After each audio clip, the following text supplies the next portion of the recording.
জাদুঘর কথাটির অর্থ হলো যেখানে পুরাতন দ্রব্য সংগ্রহ করা আছে। ইন্ডিয়ান মিউজিয়াম হচ্ছে ভারতের সবথেকে বড় মিউজিয়াম, যেখানে গেলে আপনি দেখতে পাবেন জীবাশ্ম, পেন্টিংস এবং অজন্তা, ইলোরার বিভিন্ন গুহাচিত্র, বোটানিক্যাল বিভাগের বিভিন্ন গাছ, বিভিন্ন কয়েন্স সামগ্রী, 4000 পুরনো মমি। তো চলুন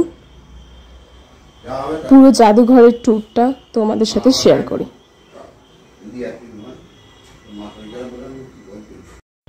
আজকের ভিডিওতে আমি তোমাদের সাথে শেয়ার করব যে এখানে কিভাবে যেতে হবে এবং হচ্ছে এখানকার টিকিট প্রাইস কত, এবং সবার জন্য কি টিকিট প্রাইস সমান নাকি আলাদা, এবং এখানকার বিভিন্ন ফুটেজ আমি তোমাদের দেখাবো। তো চলো বেশি কথা না বাড়িয়ে ভিডিওটা শুরু করা যাক।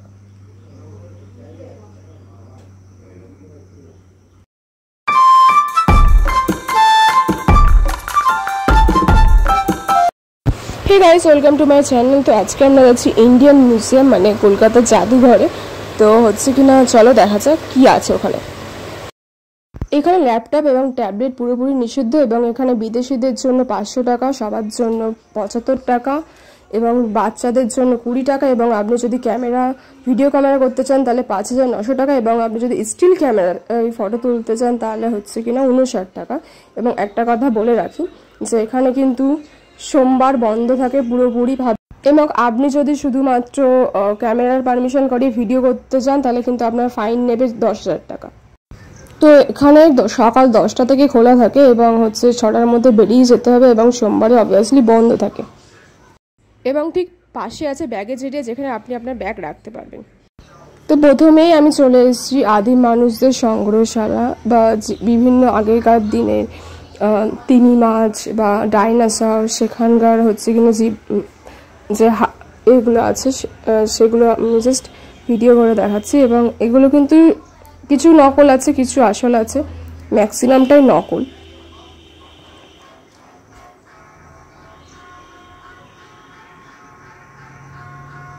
এবং এগুলো সব কাচের ঘরের মধ্যে আছে, যাতে আমার যেটা মনে হলো যাতে কেউ হাত না দেয়। এবং এর পাশেই কিন্তু সব জায়গায় উপরে লেখা আছে ডোন্ট টাচ। ইন্ডিয়ান মিউজিয়ামে যাওয়ার জন্য প্রথমে শিয়ালদাতে যেতে হবে, এবং শিয়ালদা থেকে ধর্মতলার নিউ মার্কেটের বাস ধরতে হবে, এবং সেখানেই আছে আমাদের ভারতের জাদুঘর ইন্ডিয়ান মিউজিয়াম।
তারপরেই আমরা চলে এসেছিলাম বোটানিক্যাল মিউজিয়ামে, এবং এখানে বিভিন্ন প্রকার গাছ, তার শিকড়, তার বীজ, এমনকি সব কিছু আছে, এবং সেখান থেকে তৈরি জিনিসপত্র সব কিছু আছে।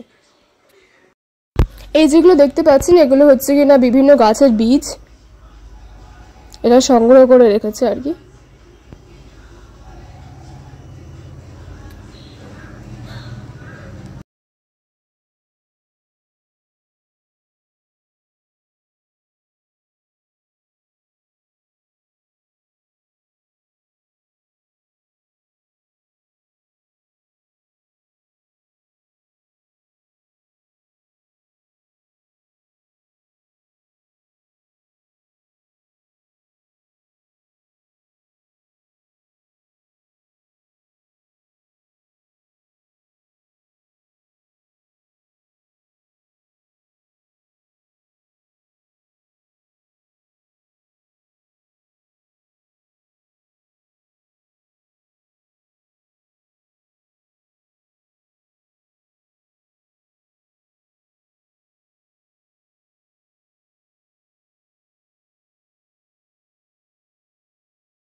এরপরেই আমরা চলে এসেছিলাম ফসিলস ডিপার্টমেন্টে, মানে বিভিন্ন জিনিসের জীবাশ্ম ডিপার্টমেন্ট। আর এখানে লাইটিং তো একদম পুরো হাই ছিল, লাইটিং এর সাথে সাথে ছেলেগুলোও দেখতে সুন্দর ছিল। এই ঘরটাতে এত জীবাশ্ম ছিল যে আমরা দেখে শেষ করতে পারিনি, এমনি জাস্ট ওপর দিয়ে দেখে বেরিয়ে যাচ্ছিলাম। আর এই হলঘরটা পুরোটাতেই জীবাশ্ম দিয়ে ভরা ছিল এবং সব এরকম কাচের এর মধ্যে আছে।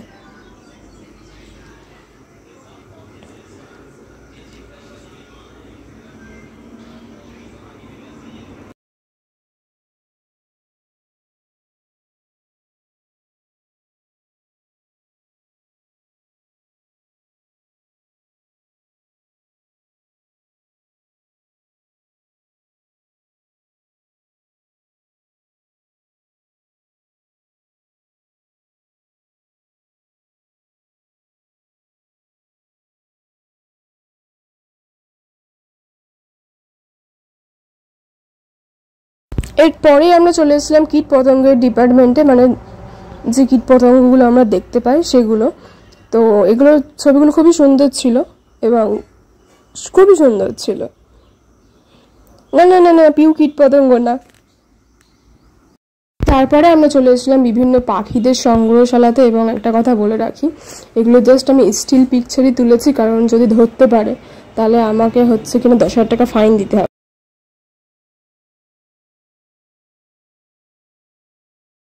তারপরেই আমরা চলে এসেছিলাম অ্যান্টিক যে পিসগুলো আছে ঐতিহাসিক, সেইগুলো দেখতে, এবং কিছু কিছু জিনিস অতি মূল্যবান ছিল এবং হাতির দাঁতের তৈরি জিনিসপত্র ছিল। এগুলো না অ্যাকচুয়ালি চোখে না দেখলে না ঠিক রিয়েলাইজ করা যায় না যেগুলো কত সুন্দর। ফটোতে জাস্ট এমনি তো ফটো ওঠে। এবং তোমরা যে সামনে যে ভিডিওগুলো দেখতে পেলে, অ্যাকচুয়ালি ওগুলো চুরি করে তোলা। যখন গার্ড ছিল না তখন আমি চুরি করে তুলেছিলাম। এবং এগুলো যে এমনি ওখানে স্টিল ক্যামেরার জন্য 59 টাকা নেয়, তো আমি সেই পারমিশনটা করিয়েছিলাম, কারণ আমার কাছে 6,000 টাকা অবভিয়াসলি ছিল না, আর 6,000 টাকা আমার নেইও। তারপরেই আমরা চলে এসেছিলাম অজন্তা ইলোরার গুহা চিত্র দেখতে। তো এখানে যে এগুলো ছিল এগুলো আসল ছিল আমার যতদূর যা ধারণা।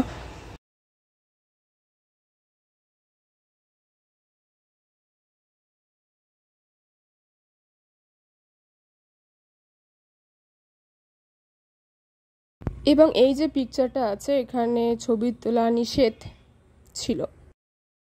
এবং এগুলো হলো কয়েনের সংগ্রহশালা, বিভিন্ন টাইপের কয়েন আছে। এবং এখানটায় বিভিন্ন প্রকার মাছের সংগ্রহশালা ছিল, মানে জাস্ট এগুলো মাছগুলো এমনি তৈরি করা, এবং কিছু মাছ অবভিয়াসলি জ্যান্ত ছিল।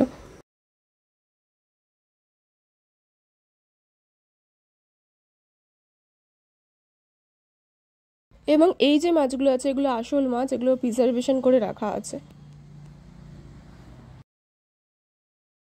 এগুলো হলো মিউজিয়ামের বাইরের ডিজাইন। এবার আমরা চলে এসেছি পেইন্টিং গ্যালারিতে। এখানে বিভিন্ন ধরনের পেইন্টিং প্রিজার্ভ করা আছে এবং পেইন্টিংগুলো সুন্দর ছিল সত্যি কথা বলতে কি। এবং এখানেও গার্ড ছিল, এখানেও ভিডিও করা যাবে না, কিন্তু কার কথা কে শোনে, আমি তো চুরি করে ভিডিও করে এনেছি।